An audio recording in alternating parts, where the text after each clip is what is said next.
শোৱাৰ পিছত আত্মাটো কলৈ যায়? আত্মাটোৱে শোৱাৰ পিছত কি কৰে? আজি আপোনাক আমি এই ভিডিঅ'টোত আত্মাৰ ৰহস্যৰ বিষয়ে ক'ম। নমস্কাৰ প্ৰিয় দৰ্শক, কানেক্ট উইথ তেজস্বিনীৰ এটা নতুন ভিডিঅ'লৈ আপোনালোক সকলোকে স্বাগতম জনাইছোঁ। বহু মানুহৰ মনত এটাই প্ৰশ্ন থাকে, আমি শোৱাৰ পিছত আমাৰ আত্মাটোৱে কি কৰে? আমি শোৱাৰ পিছত আমাৰ আত্মাটো শুই থাকে নে আত্মাটো ক'ৰবালৈ গুচি যায়? এই প্ৰশ্নটো বিভিন্নজনৰ মনত থাকে কাৰণে আজি আমি এই ভিডিঅ'টোত আত্মা সম্বন্ধে কিছু কথা পাতিব বিচাৰিছোঁ। বহু সময়ত শোৱাৰ পিছত আমাৰ আত্মাটো পৰমাত্মাৰ সৈতে মিলি যায় বুলি কোৱা হৈছে। আত্মাৰ এই ৰহস্যময় ঘটনাৰ বিষয়ে আজি আমি আপোনাক বিস্তাৰিত ৰূপত এই ভিডিঅ'টোত বৰ্ণনা কৰিম। এই ভিডিঅ'টো চোৱাৰ পিছত আপুনি আত্মা সম্বন্ধে বহু কথাই জানিব পাৰিব। আজিৰ এই ভিডিঅ'টোৰ মূল বিষয়বস্তুৱেই হ'ব শোৱাৰ পিছত আত্মাটো কলৈ যায়। যদি এজন মানুহ শোৱাৰ পিছত মানুহজনৰ আত্মাটোৱে ক'ৰবাত ঘূৰি ফুৰে আৰু সেই আত্মাটোক যদি কোনোবাই বন্দী কৰি লয়, তেন্তে কি হ'ব মানুহজনৰ? এই প্ৰশ্নৰ উত্তৰ প্ৰতিজন মানুহে জনাটো খুবেই জৰুৰী। যদি আপুনি ভগৱান শ্ৰীকৃষ্ণৰ ভক্ত, তেন্তে প্ৰথমে কমেণ্টত জয় শ্ৰীকৃষ্ণ লিখি লওক। তাৰ পিছত আপুনি এই ভিডিঅ'টোৰ মাজলৈ সোমাই যাওক। আমিও প্ৰাৰ্থনা কৰিম যিয়েই কমেণ্টত ভগৱান শ্ৰীকৃষ্ণৰ নাম লিখে তেওঁৰেই যাতে সকলো মনোকামনা ভগৱানে পূৰ্ণ কৰে। আহক ভিডিঅ'টোৰ মাজলৈ সোমাই যাওঁ। আমি সকলোৱে কম বেছি পৰিমাণে এটা কথা জানো, আত্মাৰ কেতিয়াও মৰণ নাই। বহু মানুহে আত্মা আছে বুলি নাভাবে। তেওঁলোকৰ মতে আত্মা বুলি কোনো বস্তু নাই। কিন্তু আপোনাৰ জ্ঞাতাৰ্থে আমি জনাওঁ, দেশী বিদেশী বহু বৈজ্ঞানিকেও আত্মা থকাৰ কথা স্বীকাৰ কৰিছে। এটা শ্লোকত ভগৱান শ্ৰীকৃষ্ণইও কৈছে, হে পাৰ্থ, আত্মাৰ কেতিয়াও মৰণ নাই।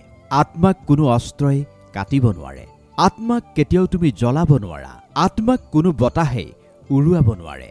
আত্মাৰ কোনো দুখ নাথাকে। আত্মা সদায় অমৰ। বহু মানুহেই কয় শোৱাৰ পিছত আত্মাটো কলৈ যায় কোনেও হেনো ধৰিবই নোৱাৰে। আপোনাৰো মনত প্ৰশ্ন নহয়নে, আপুনি শোৱাৰ পিছত আপোনাৰ আত্মাটো কলৈ যায়? স্বপ্নৰ মনোবিজ্ঞান আৰম্ভণিৰ পৰাই মনুষ্যৰ কাৰণে এক কৌতূহলৰ বিষয় হৈ পৰিছে। দাৰ্শনিক, বৈজ্ঞানিক আৰু মনোচিকিৎসকেও এই সন্দৰ্ভত নিজা নিজা অভিমত প্ৰকাশ কৰিছে। আপুনিও নিশ্চয় এটা কথা জানে, আমি যেতিয়া গভীৰ টোপনিত থাকোঁ, গভীৰ নিদ্ৰাৱস্থাত থাকোঁ, তেতিয়া আমি সকলোৱে সপোন দেখোঁ। সপোন আজিও চৰ্চাৰ বিষয় হৈ আছে। স্বপ্নশাস্ত্ৰইও আমাক বহু কথাৰ ইংগিত দিয়ে। স্বপ্নক অচেতন মনৰ ভাষা বুলি কোৱাৰ লগতে এই সন্দৰ্ভত কিন্তু আজিলৈকে কোনো নিশ্চিত হোৱা নাই।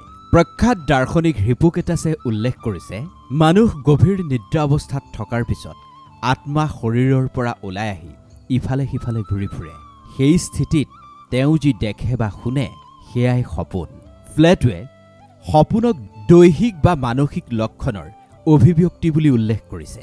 আন এজন দাৰ্শনিকৰ মতে কেৱল মনুষ্যই নহয়, অন্যান্য জীৱ জন্তু, গাই, কুকুৰ, ঘোঁৰা আদিও হেনো সপোন দেখে। এতিয়া আমি জানিম আমি শোৱাৰ পিছত আত্মাটোৰ কি হয়। আমি শোৱাৰ পিছত আত্মাটো শৰীৰতেই থাকে নে আত্মা শৰীৰৰ পৰা ওলাই যায়?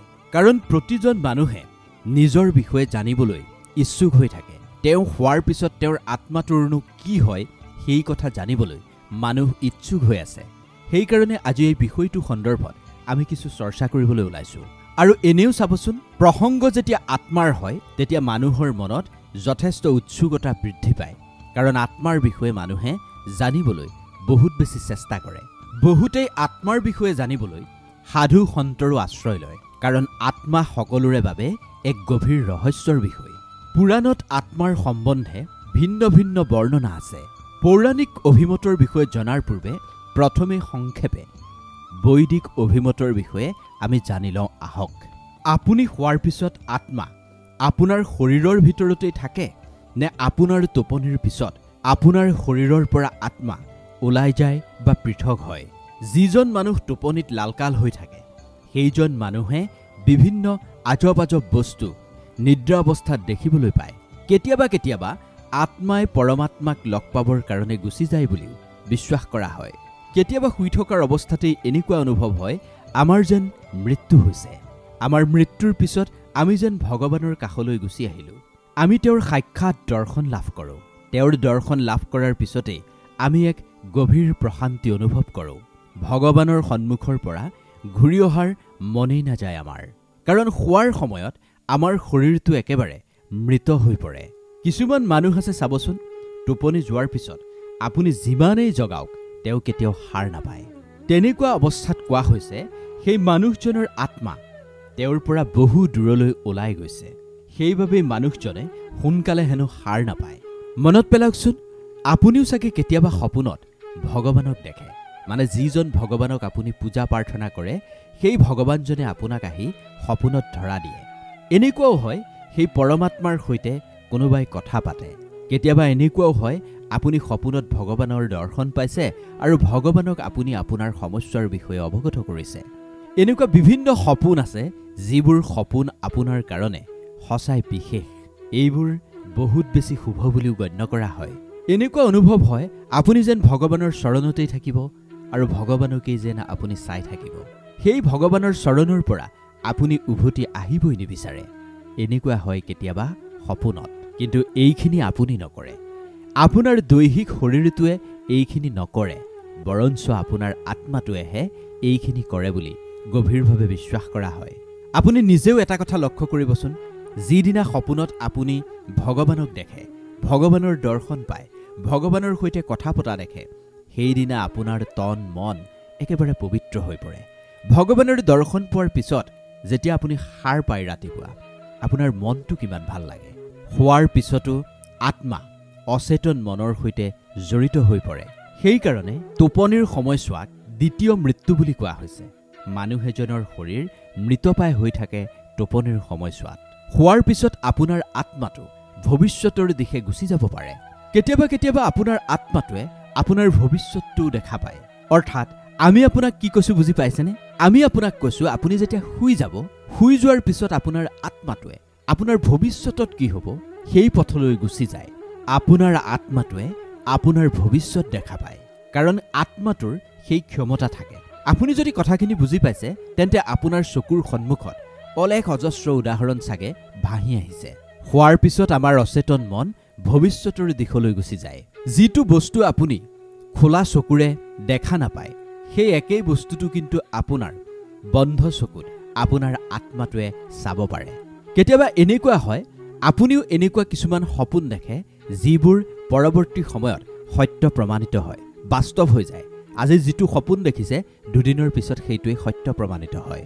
এনেকুৱা সপোন আপুনি তেতিয়া দেখে যেতিয়া আমাৰ অচেতন মনটো ভৱিষ্যতৰ দিশলৈ যায়। আমাৰ অচেতন মনটোৱে আমাৰ ভৱিষ্যতটো কেনেকৈ দেখা পায় বা কেনেকৈ আমাৰ অচেতন মনটোৱে ভৱিষ্যতৰ বিষয়ে জানিব পাৰে, সেই বিষয়ে কোৱাটো ইমান বেছি সহজ নহয়।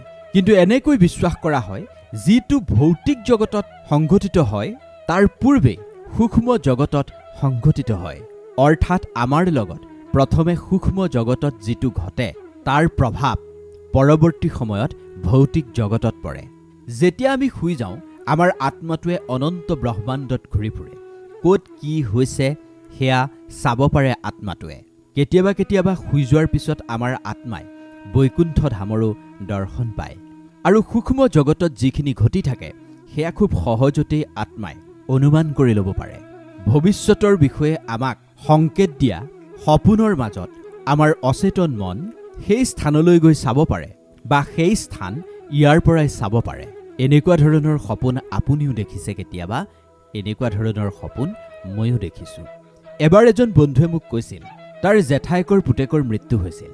সেই খবৰটো সিহঁতৰ পৰিয়ালৰ কোনেও পোৱা নাছিল, কিন্তু সি হেনো সপোনত দেখিলে তাৰ জেঠাইকৰ পুতেকৰ মৃত্যু হৈছে। প্ৰথম অৱস্থাত সি হেনো সেইটো সপোন বুলিয়েই এৰি দিছিল। এই সপোনহে দেখিছোঁ, কিনো হ'ব। কিন্তু যেতিয়া সি গম পালে, খবৰ পালে সঁচাকৈ তাৰ জেঠাইকৰ পুতেকৰ মৃত্যু হৈছে, তেতিয়া সি আচৰিত হ'ল।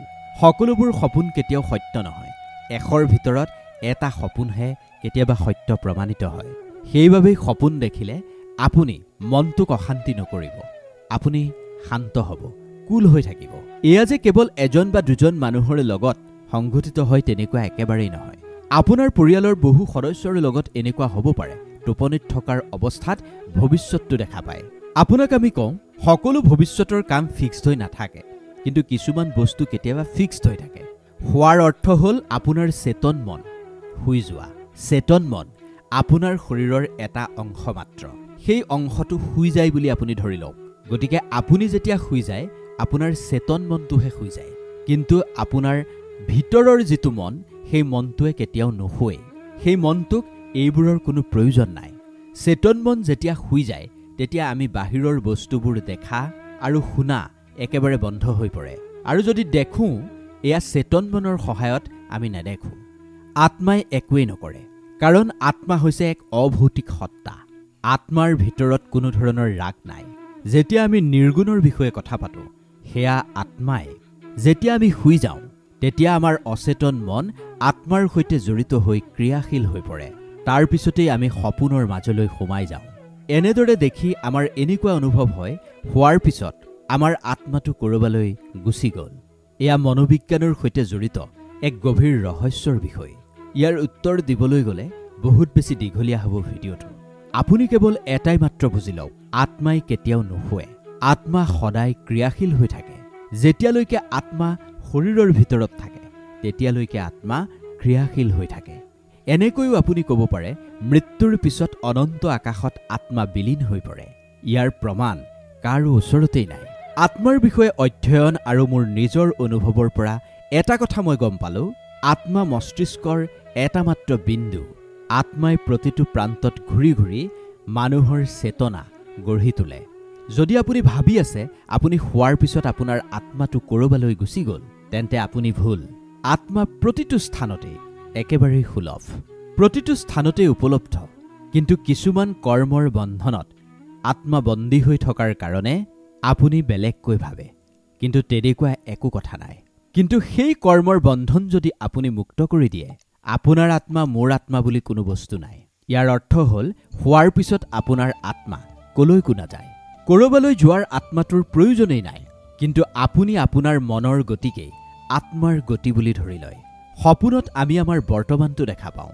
সপোনত আমি বৰ্তমানক হুবহু ৰূপত দেখা পাওঁ।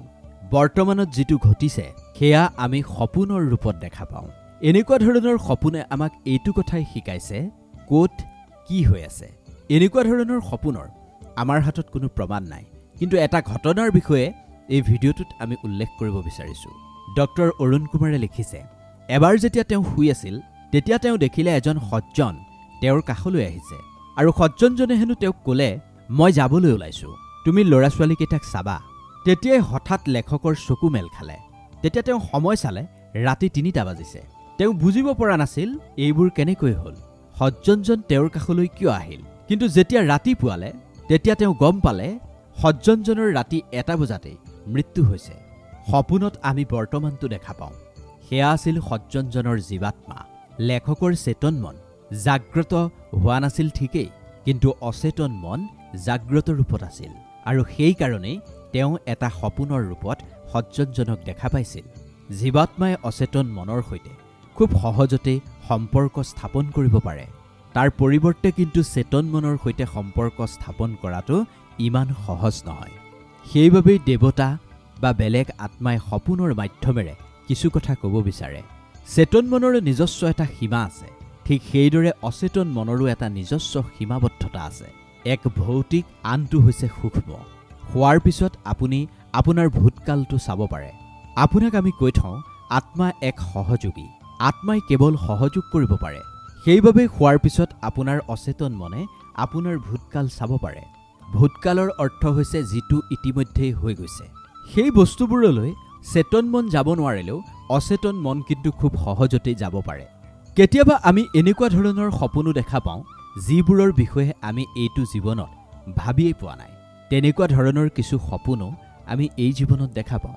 আপোনাৰো চাগে এনেকুৱা হয়, আপুনি কোনোবা এটা কথা কোনো জীৱনত কোনো কালেই ভবা নাছিল, তেনেকুৱা এটা বস্তু বা তেনেকুৱা এটা ঘটনা আপুনি কিন্তু সপোনত দেখা পাইছে।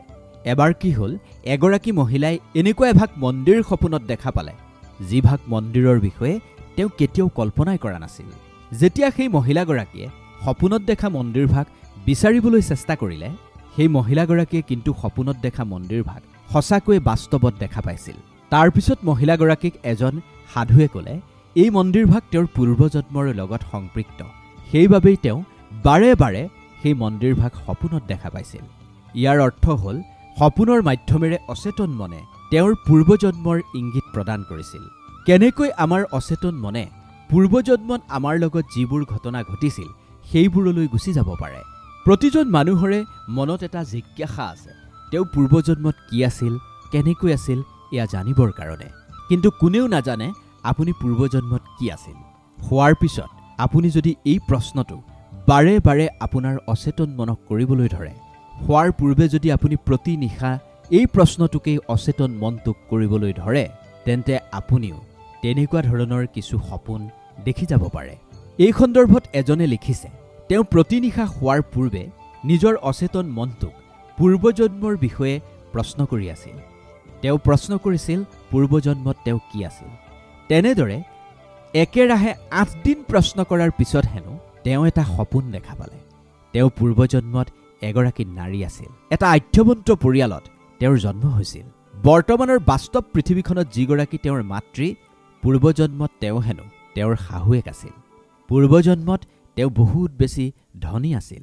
কিন্তু তেওঁ এইটো কথা উল্লেখ কৰিছে, তেওঁ সপোনত যিগৰাকী মহিলাৰ মুখ দেখিছিল, সেই মহিলাগৰাকীৰ হেনো মুখখন তেওঁ মনত ৰাখিব নোৱাৰিলে বা ভালদৰে সেই মহিলাগৰাকীৰ মুখখন দেখা নাপালে। কেৱল এইটোহে অনুভৱ হ'ল তেওঁ পূৰ্বজন্মত এগৰাকী নাৰী আছিল, আধ্যবন্ত পৰিয়ালত জন্ম হৈছিল আৰু পূৰ্বজন্মত তেওঁৰ যিগৰাকী শাহুৱেক আছিল, বৰ্তমান বাস্তৱ জীৱনত সেইগৰাকী তেওঁৰ মাতৃ। হোৱাৰ পিছত আমাৰ আত্মাটোৰ কি হয় সেই সন্দৰ্ভত আজি আমি আপোনাক কিছু কথা ক'বলৈ চেষ্টা কৰিলোঁ। আচলতে আমাৰ চেতন মনটোৱে নিদ্ৰা অৱস্থাত থাকে, অচেতন মন সদায় জাগ্ৰত ৰূপত থাকে।